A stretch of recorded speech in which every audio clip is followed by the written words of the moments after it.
Hello friends, இங்கே என்ன கொடுத்துருக்காங்கன்னா 4, 5, 9, 18, 34.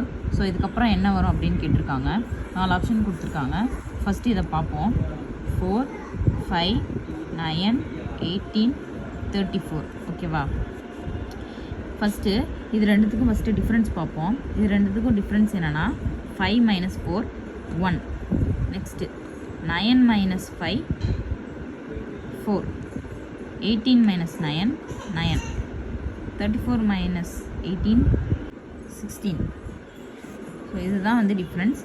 ஸோ 4 + 1 5. நெக்ஸ்ட்டு 5 + 4 9. 9 + 9 18. 18 + 16 34. இது என்னது? 1 ஸ்கொயர். 4ங்கிறது 2 ஸ்கொயர். 9ங்கிறது 3 ஸ்கொயர். 16ங்கிறது 4 ஸ்கொயர். ஸோ அடுத்து 5 ஸ்கொயர் தான் வரணும். 5 ஸ்கொயர் வந்து என்னது? 25. ஸோ 34 + 25 பண்ணணும். 34 + 25 எவ்வளோ? 4 + 5 9. 3 + 2 5. ஸோ இங்கே 59 தான் வரணும். ஸோ ஃபஸ்ட் ஆப்ஷன் 59 தான் ஆன்சர். தேங்க்யூ.